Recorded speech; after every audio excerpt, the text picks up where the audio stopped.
Hello दोस्तों, हम पढ़ेंगे मुगल साम्राज्य के अंतर्गत नेक्स्ट जो शासक हुआ हुमायूं के बारे में। ठीक है, यह बाबर के बाद नेक्स्ट जो दूसरा शासक हुआ। तो आइए चर्चा करते हैं हुमायूं के बारे में। सबसे पहले इसकी जीवन चर्चा कर लें। इसका जो जन्म है 6 मार्च 1508 को काबुल वाले क्षेत्र में हुआ। ठीक है, इसकी माता थी महाम बेगम। शिक्षक थे इसके मौलाना मस्जिद अल्दीन रूहल्ला। ठीक है, मौलाना मस्जिद अल्दीन रूहल्ला। और जो नेक्स्ट जो शिक्षक थे वो थे मौलाना इलियास। तो ये इसके दो शिक्षक हुए। ठीक है, राज्यारोहण 3 दिन विलंब हुआ। जैसे ही बाबर की मृत्यु होती है तो उस समय राज्यारोहण हो जाना चाहिए था, परंतु इसका जो है राज्यारोहण 3 दिन बाद हो रहा है।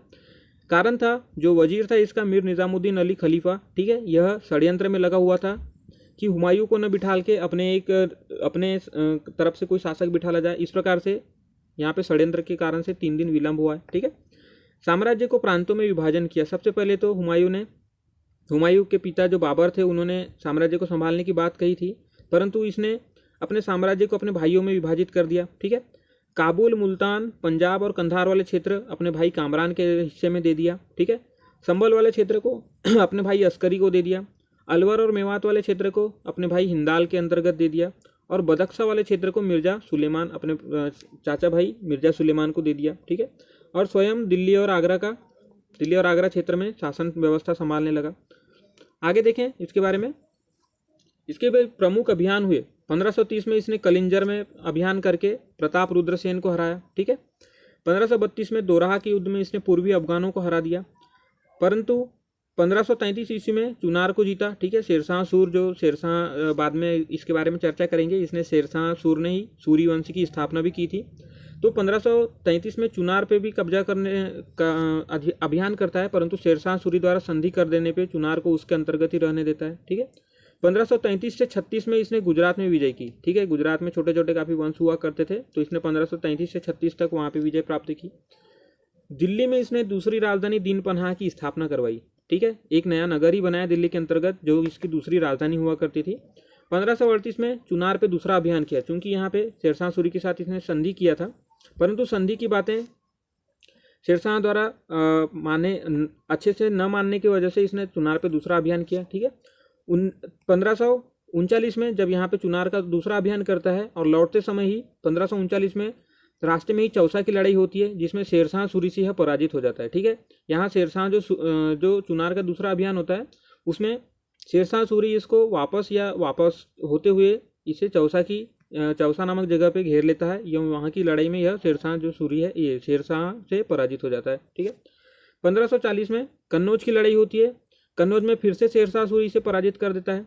ठीक है, यह भी लड़ाई काफ़ी महत्वपूर्ण है।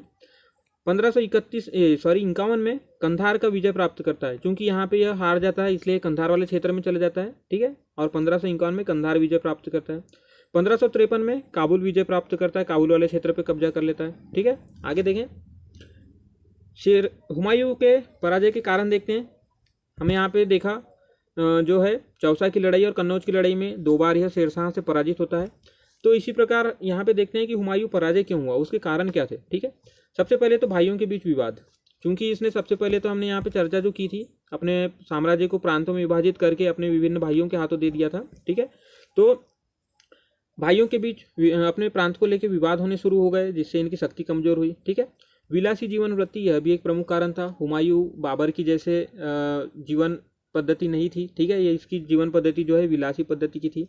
दूरदृष्टि की कमी थी, हुमायूं में दूरदृष्टिता की कमी थी, यह शेरशाह सूरी को समझ नहीं पाया। ठीक है, शेरशाह सूरी क्योंकि अनुभवी और योग्य प्रतिद्वंदी था, इसने भी इसके बारे में हम जब चर्चा करेंगे, यह काफ़ी महत्वपूर्ण शासक होता है। ठीक है, तो इसके बारे में यह अच्छे से समझ नहीं पाया हुमायूं शेरशाह के बारे में, और पराजित हो गए। ठीक है, नेक्स्ट अगर उसके विजय के बारे में चर्चा करें हुमायूं के, तो 1555 में इसने मच्छीवाड़ा की लड़ाई में तातार खान को हरा के पंजाब वाले क्षेत्र पे कब्जा कर लिया। ठीक है, चूंकि हमने यहाँ पे देखा था 1540 में यह दिल्ली सल्तनत या दिल्ली शासन से सीधे उदूरी हो जाता है। ठीक है, तो यहाँ पे ये धीरे धीरे अपनी शक्ति बढ़ाने के लिए 1555 में मच्छीवाड़ा की लड़ाई में तातार खान को हरा के पंजाब वाले क्षेत्र पे अधिकार करता है। ठीक है, 1556 में इसकी जो शेरमंडल या पुस्तकालय के जो दीनपनाह भवन से ये गिर के मृत्यु हो जाती है। ठीक है, ऐसा कहा जाता है कि नमाज पढ़ने की जैसे ही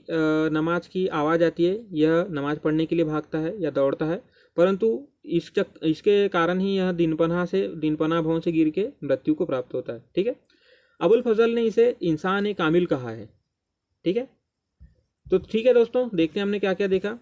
हमने हुमायूं के जीवन चर्चा की, ठीक है, जीवन के बारे में चर्चा की, उसके साम्राज्य के प्रांतों के बारे में विभाजन देखा, इसके प्रमुख अभियान भी देखे, ठीक है, पराजय के कारण भी देखे। तो ठीक है दोस्तों, अगर आपको जानकारी पसंद आती है तो इसे शेयर कीजिए। धन्यवाद।